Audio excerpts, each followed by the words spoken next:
So even if you look at the idols of our gods, the Tirthankars, they're in this kind of non-violent and a very peaceful appearance. So this is where the culture revolves around. All the rituals which you do, whatever we do, it all sort of conforms around this kind of theme. Sort of samta bhav, equanimity. There's also the culture of vows, vrats, anekantvad. So again, that's the reason why it's been a non-violent society. We do not take very extreme views. They're not strong fanatics around. So we believe in our view, and we also accept other people's views.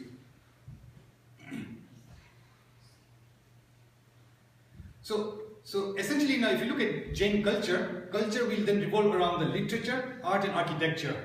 So within this culture, literature, so there are a lot of manuscripts of Agam scriptures. So that will, again, there's a lot of art within that. There's architecture. Architecture, again, to do with caves, temples, constructions. So there's going to be a lot of art within that area. And even art in terms of paintings, drawings, sculptures. So all that is going to be sort of part of the culture we'll look at. At its best, it becomes an expression of all that is noble in human life. So this is what culture is.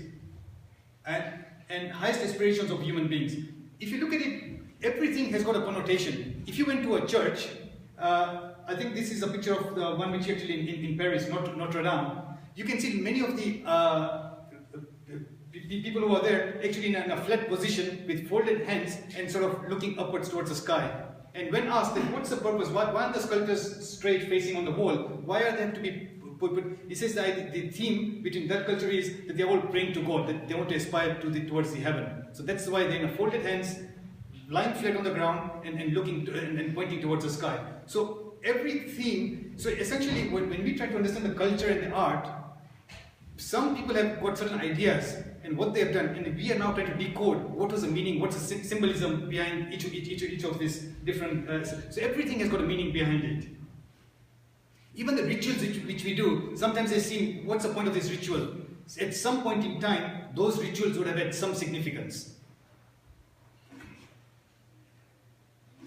Now, let's look at Jain art. What do we know from the scriptures? The Agams mention a lot of, in many instances, that Rishabdev's daughter learned 72 arts. Rishabdev Bhagwan had two daughters, Brahmi and Sundari.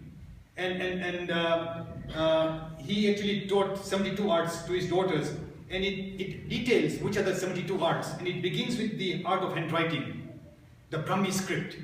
It went on to arithmetic. Arithmetic is also an art. And ends with the interpreting of sounds of birds for good or bad omens. So that again becomes an art.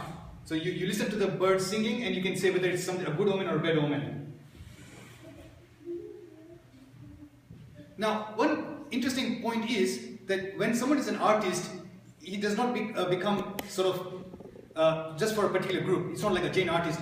An artist is an artist. He could be employed by various sects. So, for example, he could be asked by the Hindu people, can you please do a temple for us? So the artist would go in and assist in building up the Hindu temple. That same artist could be called upon by the Jains. Could you please help us to build a temple? So you can actually see many similarities between the different faiths. If you look at Buddhists, Jains, all the kind of the Indo culture, there are a lot of many similarities between the different temples, manuscripts. So it actually gets transplanted. It's not unique to a particular sect.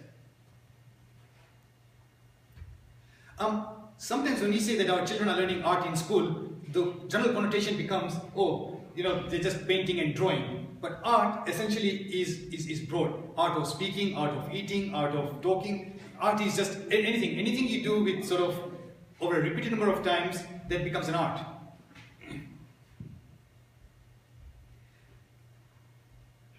I mean, I don't know if you can read this. So, if we desire to blossom like a rose in the garden, we have to learn the art of adjusting with thorns. These are just kind of some nice quotes which just shows what art is. Religion is a beautiful blend of science and art. While its principles are perfectly scientific, weaving them into life to cultivate virtues is an art.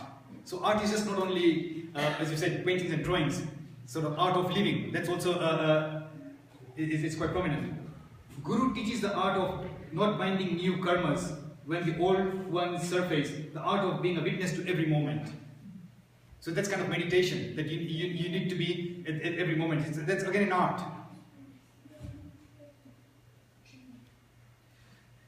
These are some beautiful quotes on art, and what I would like to do is maybe perhaps if one person just recites a quote and just narrate, do you agree with that quote and how it inspires you? So why don't you just start from me? Just read the first one. I'll just read. I think the first one is cut off. The first one says, "It is through art and through art only that we can realize our perfection." That's Oscar Wilde. Does one agree with that? Any comments? It is through art and through art only that we can realize our perfection.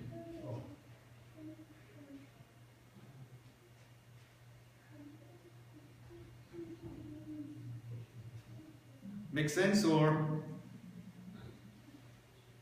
I think if you look at art being a repetition, practice as you just said, right. Before, then obviously as you practice more, we become perfect. That's right. I think because essentially when you look at religion, religion again has got many abstract notions. So it's not very scientific. So anything which is abstract then becomes like part of art. And is like art of living. It's not prescribed exactly like this. So the way you perfect your art of living, then that's the way you realize your the next one. I'm not sure we can. This is let's see what you have to go. All married couples should learn the art of battle, as they should learn the art of making love. Good battle is objective and honest, never vicious or cruel. Good battle is healthy and constructive, and brings to a marriage the principle of equal partnership. And Landers. Any comments? Essentially, I think what it's suggesting is that sort of fights that the art of fighting is actually quite beneficial. As long as your agree vibes are right.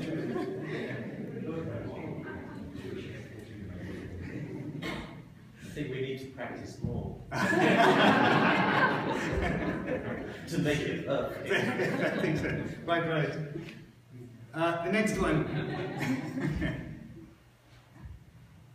Art enables us to find ourselves and lose ourselves at the same time. Thomas Merton. Any comments?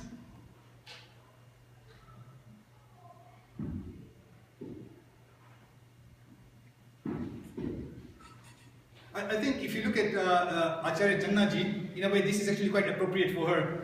She's quite well known to do a lot of the artwork. She makes small sculptures, and when she does that, she's totally lost with the world. She's totally engrossed. So in a way, she is finding herself. She's at tune with herself, total concentration, and at the same time, she expresses the divinity through the art. So she finds herself, and she also loses herself. So she's unaware, oblivious of what's happening to the surroundings.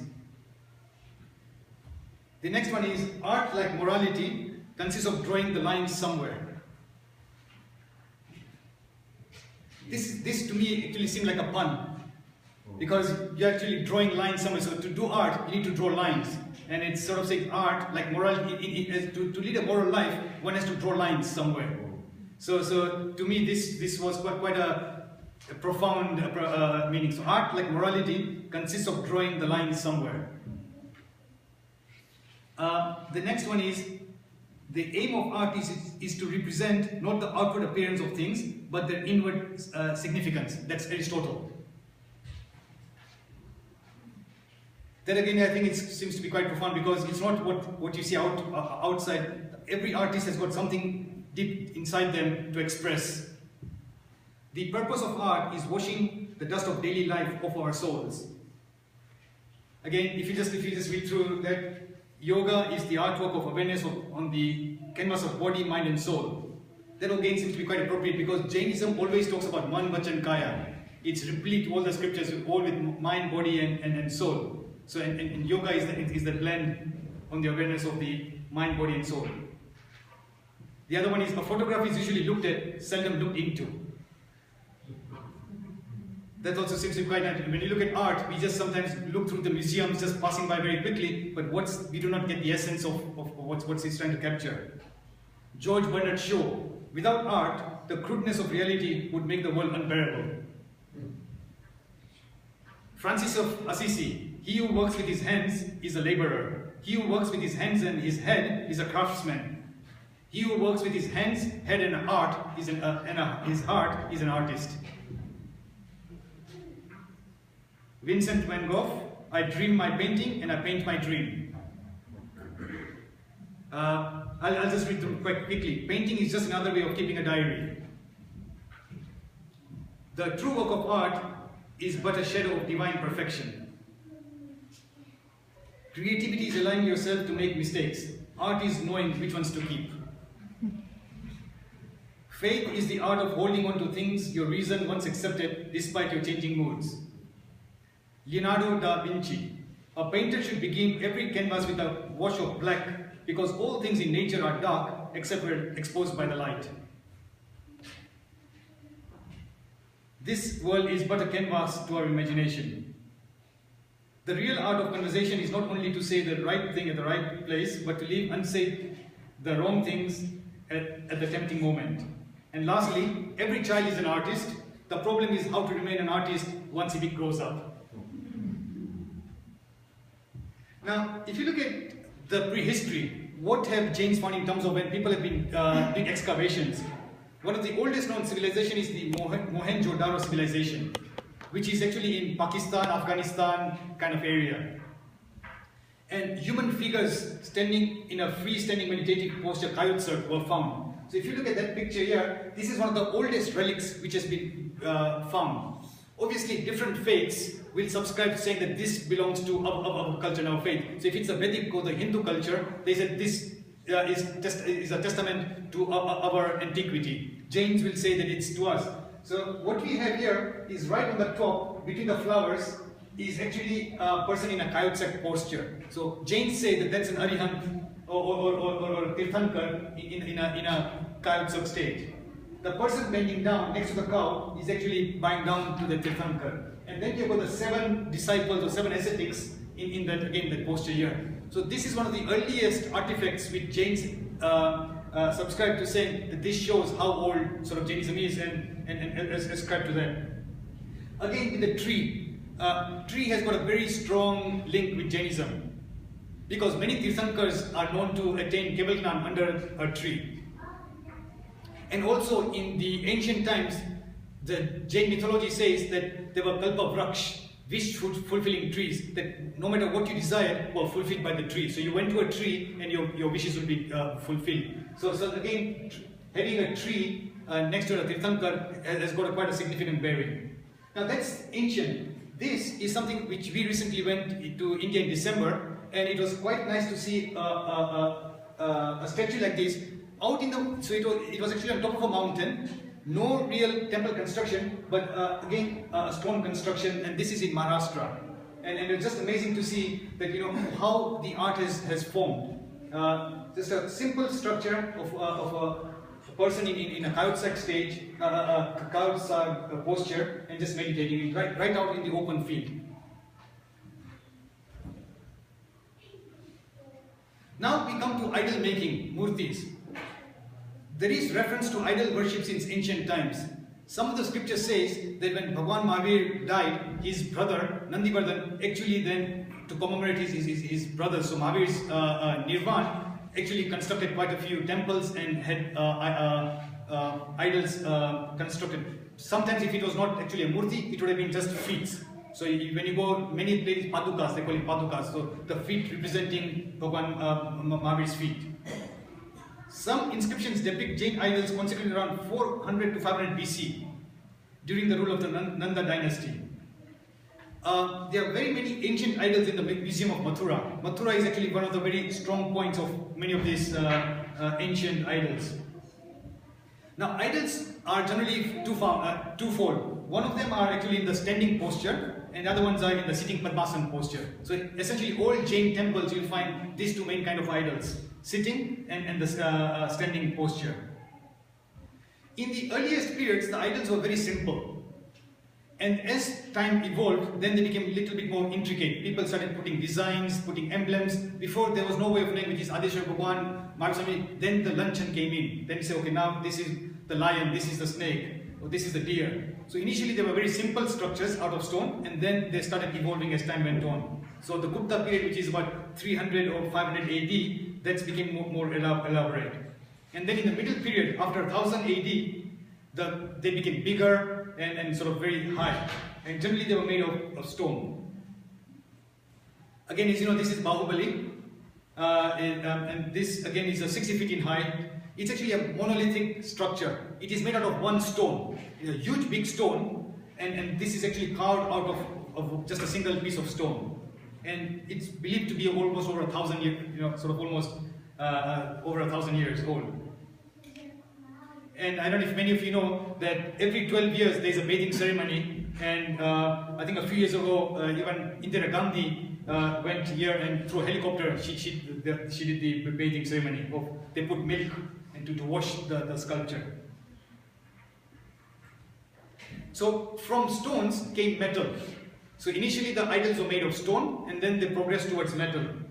And that was from the 14th century onwards. And as you can imagine how civilization sort of progressed, Stone Age, Iron Age. So in going along with the different periods, that's how the idols started progressing. Prince of Wales Museum in Bombay has got a very old idol of Parshvanath Bhagwan made of bronze, alloy of copper and lead. In fact, they actually said it's called Panch Dhatu. So 5 different elements are put together, and that's why they make an alloy, or some of these idols. Some of them actually have been very big and very heavy idols, and the unit of measure in the olden time was mun. 108 mun would be about 1500 kilos. So this is how they would classify the metals, the idols in the past. So from the Tirthankars, then the idols were also made for Dev and Devis. So they also become a very intricate part of the Jain culture. So not only the Tirthankars, but also the Devis. And it is generally believed that every Tirthankar has got an attendant deity, a male and a female. So like Parshvanath Bhagwan, we'll have Padmavati Mata and Dharendra.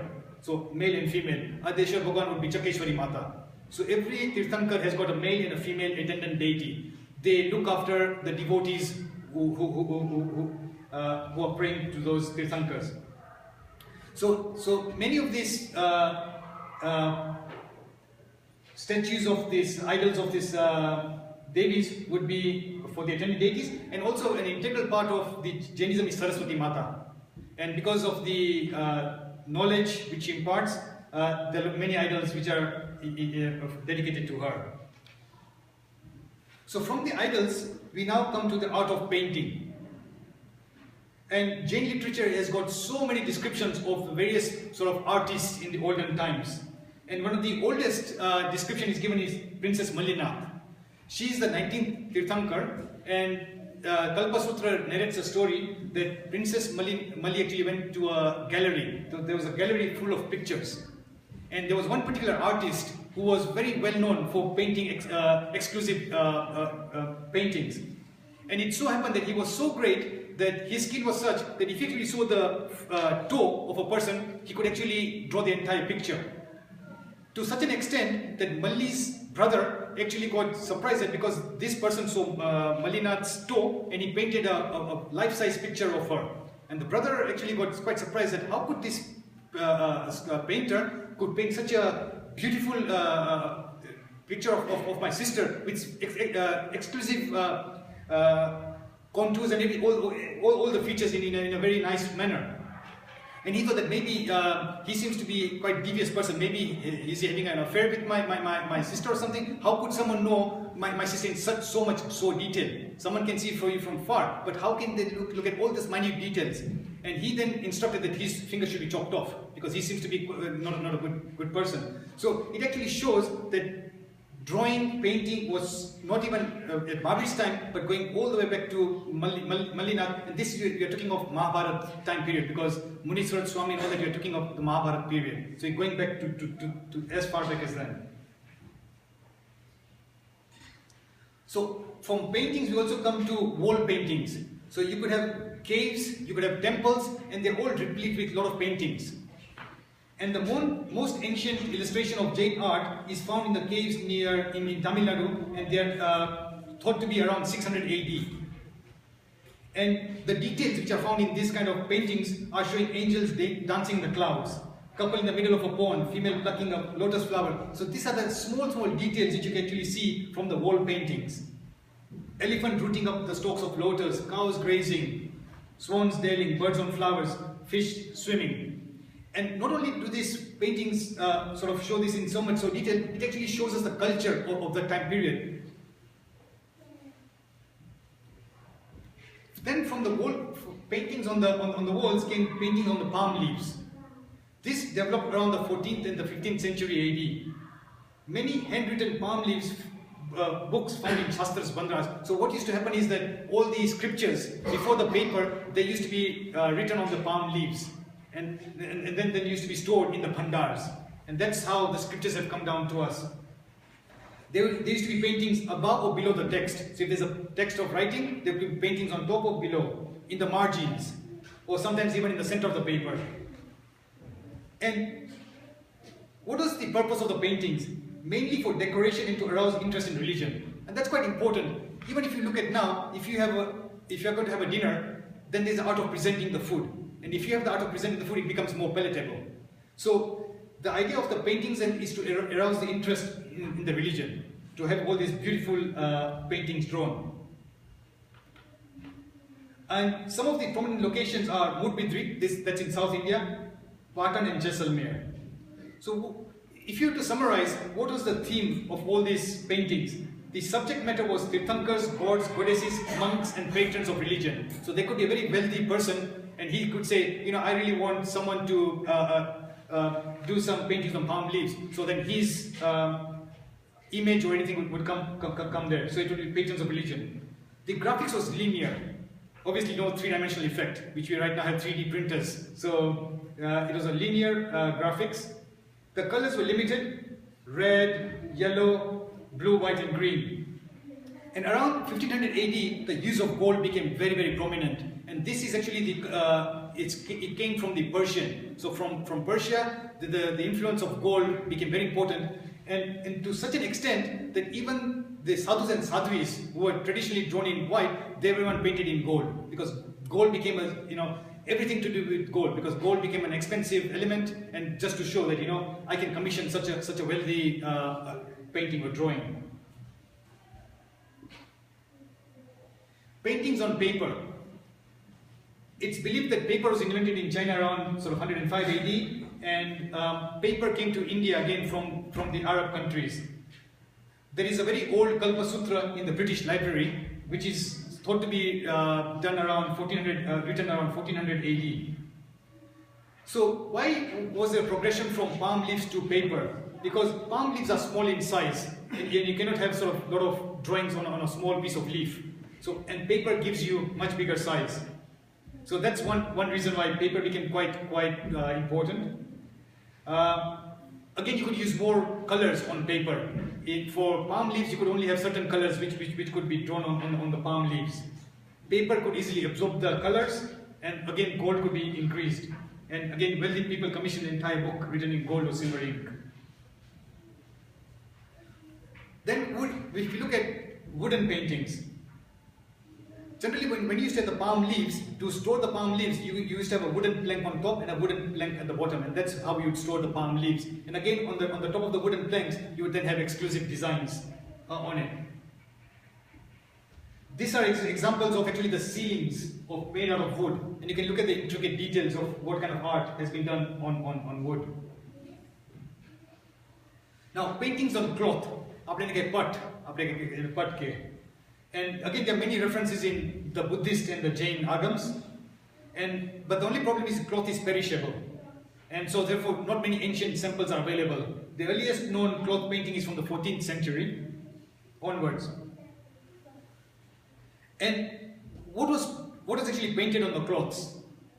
There were two things. One was kind of religious principles, and other was kind of rituals. What kind of rituals were followed, they were actually painted on cloth. Now, to do cloth painting, it's a fourfold process. When you first, you need to on the gray, it's actually you need to wash the cloth. After you wash the cloth, you need to rub and polish it. And then you need to stretch it, because if it's not stretched, if there are wrinkles, then the painting will not be smooth. There will be a lot of granular. So, and then you would dye it. So there was kind of a fourfold process to do these putt paintings. And what are the different things on the putts? Maps of Jain cosmology. There are many of these paintings showing the cosmic universe. Many of them were spiritual, others were places of pilgrimages. So there are lots of putts on Palitana, Shikharji, Girnar, and with so much more details. And lastly, they were actually, the putts were for appeals, request or flags. So if you wanted to ask an invitation, so then there would actually be invitations sent to a lot of the people. So they were also done on cloth. So kind of invitations sent out. Now we look at Jain caves and temples. The caves are generally known as Chaitya. So that's the kind of the old terms for referring to the earliest temples.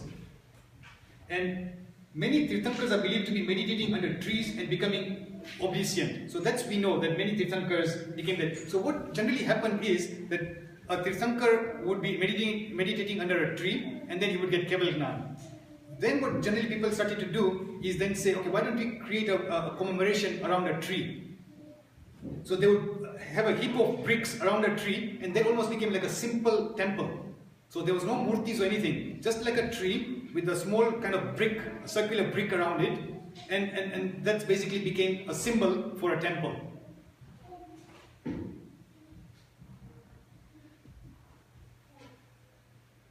And so Chaitya, the root of the word Chaitya comes from arranging a heap of bricks. So that's called Chitti. And a tree with such a platform is called a Chaitya. I do not know how many of you from Africa, but if you know anyone from Thika here, Thika? No? If anyone's from Thika, the old temple in Thika, it was very nice. Actually, next to the temple, there was a nice big mango tree, and around the mango tree was a kind of a circular bricks sort of around it, a platform. And so this kind of shows very similar to the concept of the earliest temples there. Again, as you can see in here, that before there were any exclusive temples, there just used to be a lot of bricks, and then there were some, what's it called, buds, footprints of some either saints or for Tirthankar, so that used to become an object of veneration. Again, this, I think the image is actually being cut out here, but it just shows that some of the earliest murtis were just found out in the open jungle. There were no exclusive specific designs, just out in the open and just having murtis in the open jungle. The tradition of the Chaitya is quite ancient. The Buddhists, the Vedic and the Jains all have got references to it. And in Vedic literature it becomes like an altar of sacrifice. Again, because it's a pile of bricks, it's called a Chaitya. The Buddhist literature says the disciples of Lord Buddha asked him how his body should be honored after his nirvana. And what did Buddha say? Oh Anand, as the body of an emperor is left with clothes, put into wood filled with oil and covered with a stup.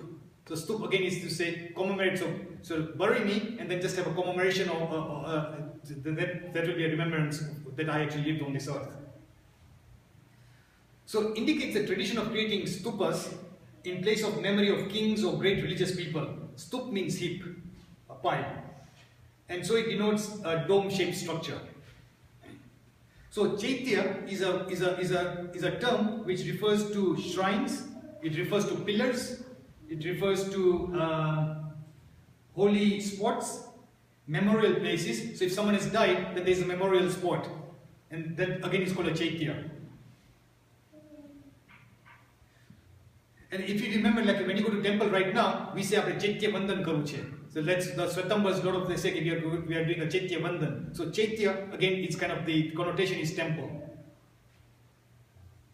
Now Jain caves. As you know that for monks and nuns, seclusion is kind of an essential part of their life. Many people know that, like for example, Chitrabhanu, he's known to have spent 10-12 years meditating alone in caves. So many monks and nuns are known to be going out in the jungles, staying in caves and meditating. So it's ordained for Jain monks since ancient times that they should reside in lonely caves of mountains or forests away from cities and towns. So wherever monks reside, it becomes an obvious aspect that they need some object of veneration. So again, a small temple or some kind of object of veneration would be erected. So Jain idols would be found around caves. In the beginning, there were natural caves. And then as time went on, caves were actually prepared. So people would go, masons would go, and caves would be actually prepared for the monks and nuns. So again, then later tools were used to cut the cave dwellings and temples. The picture on the left, this is actually a cave again next to where the Bahubali Murtis is. It's Chandragupta Maurya. He's supposed to have become a Jain monk, and then he's supposed to, this is a cave, he spent his last few years meditating in this cave, and this is dedicated to him. So this is again the same place where you have the huge Bahubali's Murti. This cave here is actually quite special because Acharya Channaji's guru, and that's Amar Muni, in Rajgiri, he's known to have been going to these caves here, and when we went to India in 2011, Sadhvi Sangamitra accompanied us because she said this is a kind of a very memorable spot for her, because as a young child, she used to go to this cave here and see Upadhyaya Amar Muni meditate in this cave for long periods of time. And so as you can see, and inside the cave, it's a kind of a natural cave, and that's when he spent many years meditating. And this is like a short walk from the Virayatan base camp.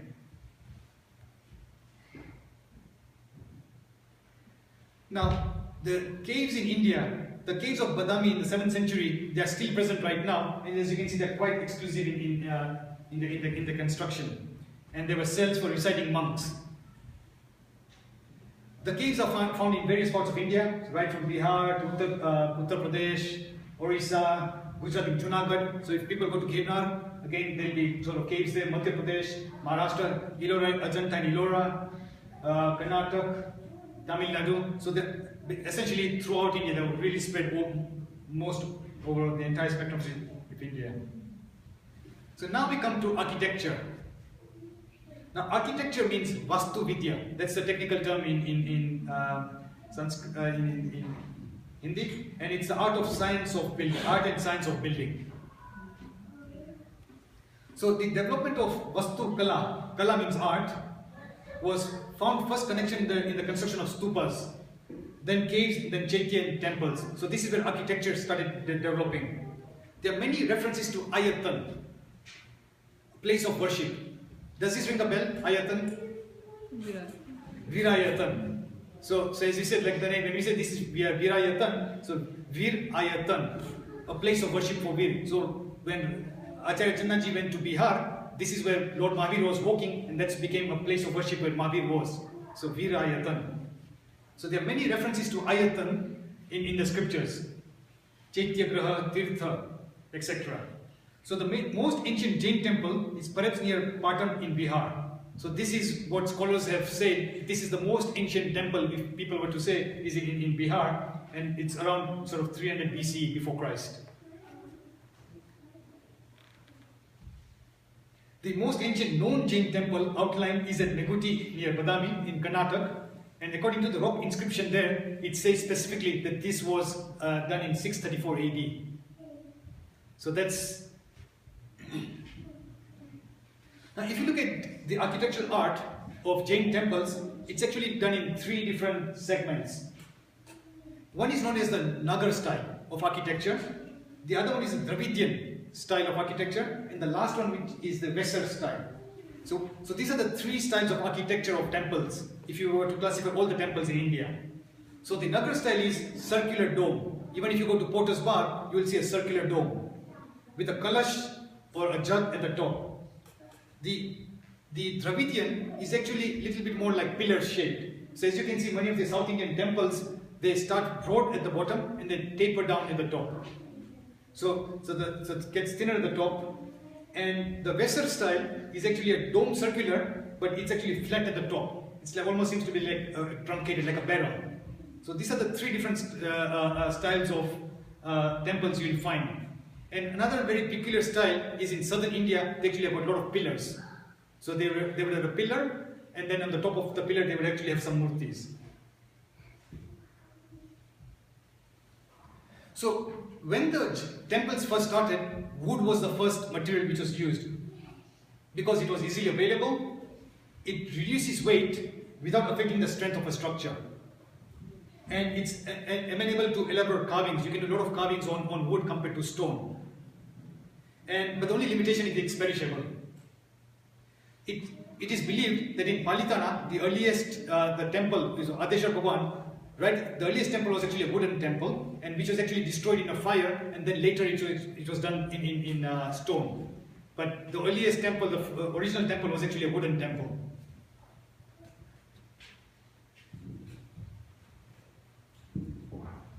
So what kind of architecture do we find in terms of in the canons?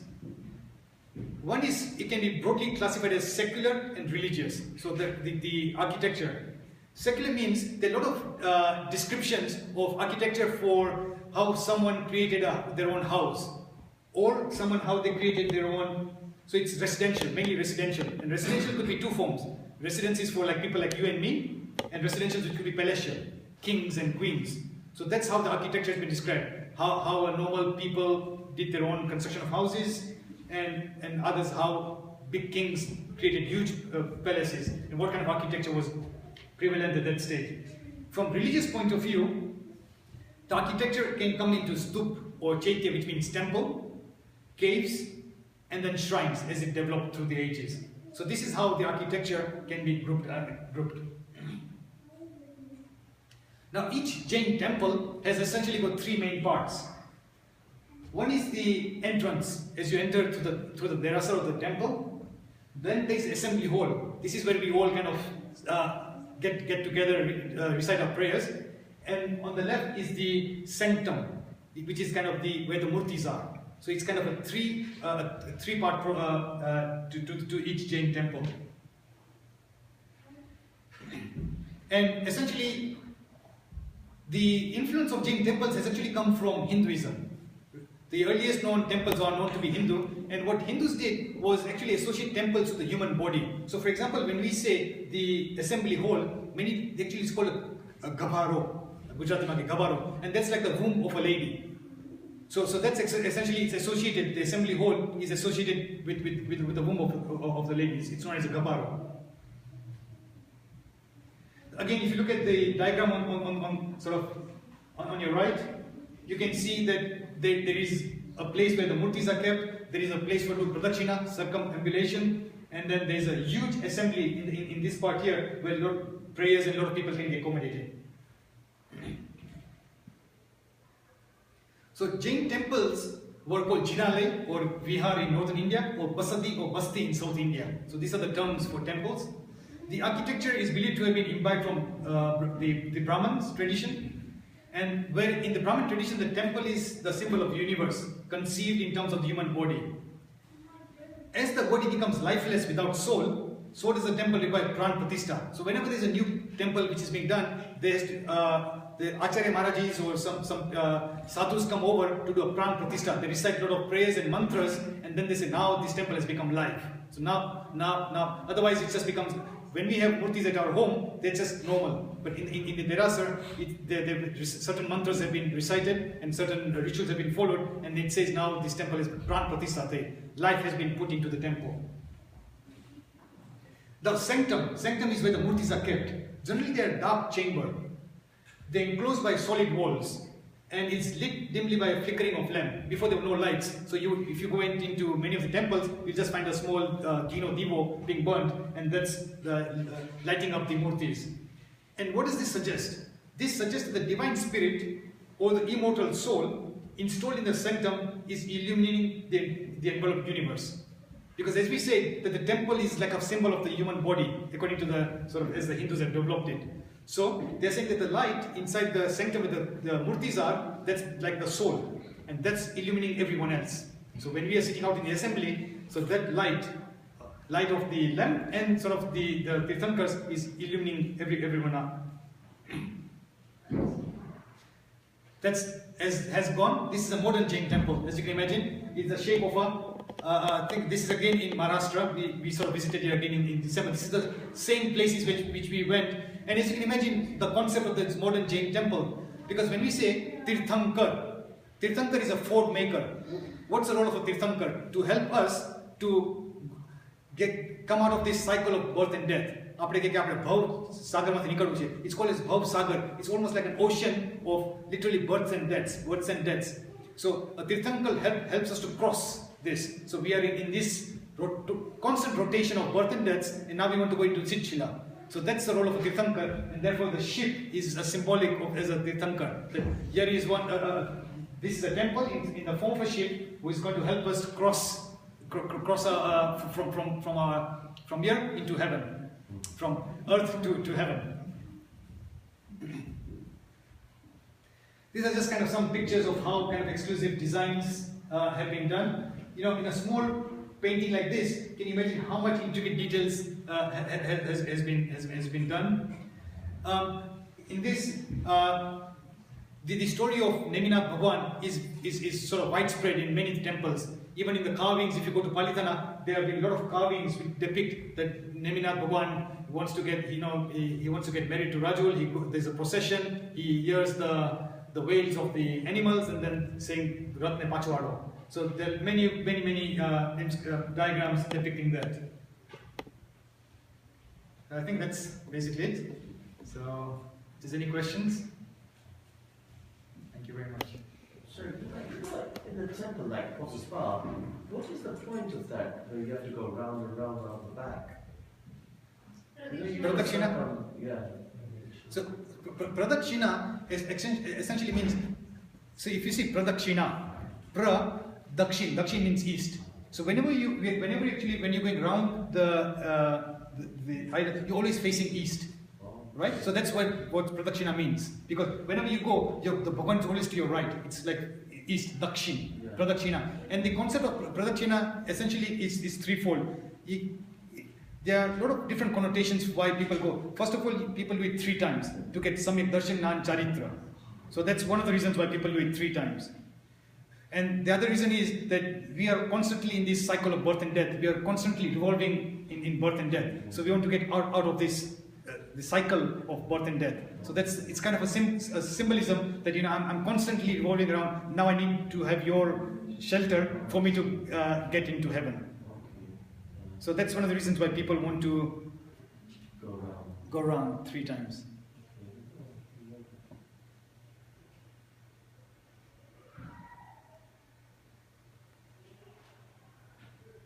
I mean, there are a lot of, there are volumes of books written on this subject here. So for example, if you just enter the temple, I don't know if you've noticed that there are 2 kind of demon-like shapes at the foot of the temple.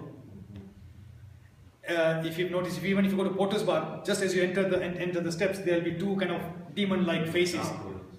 And essentially, there are a lot of ideas. One of the reasons means Rag and Dvesh is something you want to get rid of. So before you entering, you're stepping into your inner enemies. You want to eradicate that. You're stepping onto them. That means that I want to get rid of them. Now I want to become pure when I go in. So every small thing has got some kind of symbolism associated to it. So the Gand, everything has got some significance. There's so many of the temples spread right across India. So you've got north, south. So all would have just been lots of different Jain communities spread right across India. I think initially it used to be a very noble thing to do. If I'm not mistaken, there's King Samprati. King Samprati was a king. He took a vow that every day before having my breakfast, I'm going to make sure that a temple is going to be constructed. So not constructed, he would actually now tell his ministers, can you please go and start the foundation for this temple here. Obviously a temple can't be done in a day. But every day before breakfast, he would then instruct, I want a temple consecration to be done here. So that's how it became such a pious thing to do, that for you to erect a temple or build a temple is not only for your own benefit, but can you imagine the benefit it's going to offer to all the other people in the future. So when you say the temple was first built, it may not necessarily have been before Jain. Is it at some point afterwards, or when it was considered a king Jain temple? Sorry, You know, when the temples were then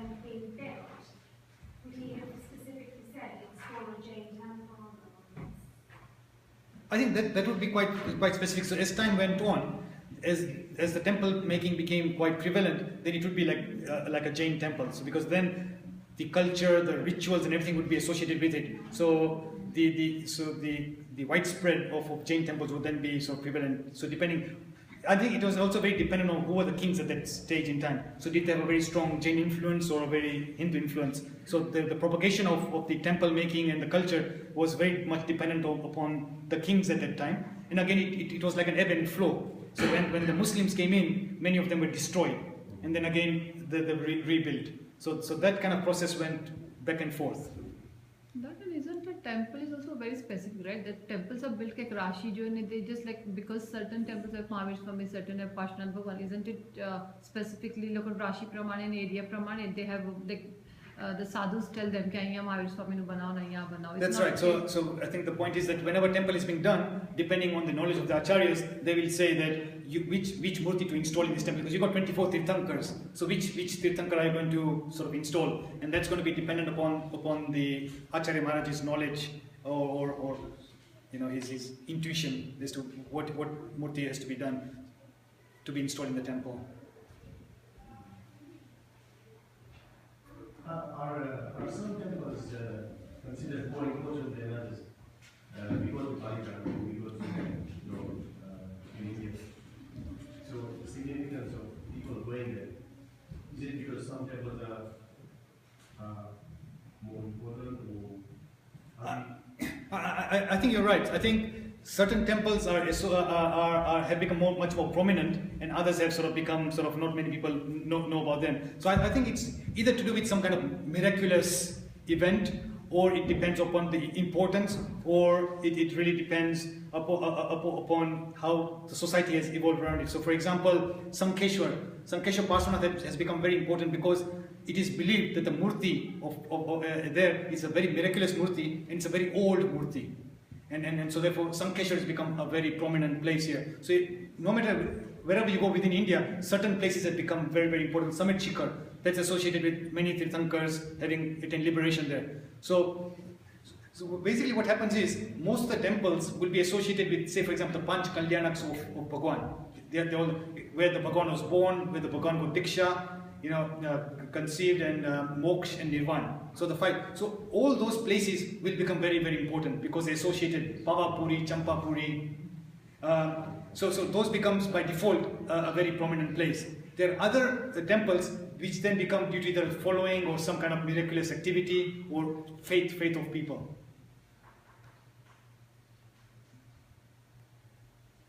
I mean, it's a question of faith. Now people believe that Girnar, the next 24 tirthankars are going to go to liberation from Girnar. So Girnar has become a very prominent place. Just like Summit Shikhar has got its importance now, it is believed in the next 24 tirthankars, Girnar is somewhere, it's going to be a very prominent tirth.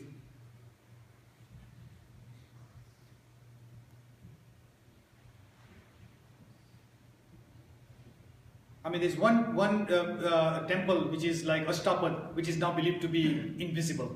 So that's associated with Bhagwan Rishabhdev. It's supposed to be somewhere in Kailash or in somewhere in the Himalayas, but that's something which is people are researching. I think China in America have got a team of people trying to research where is the Ashtapad Tirth.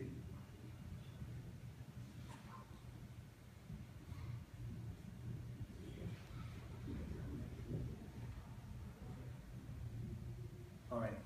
There you go. Thank you.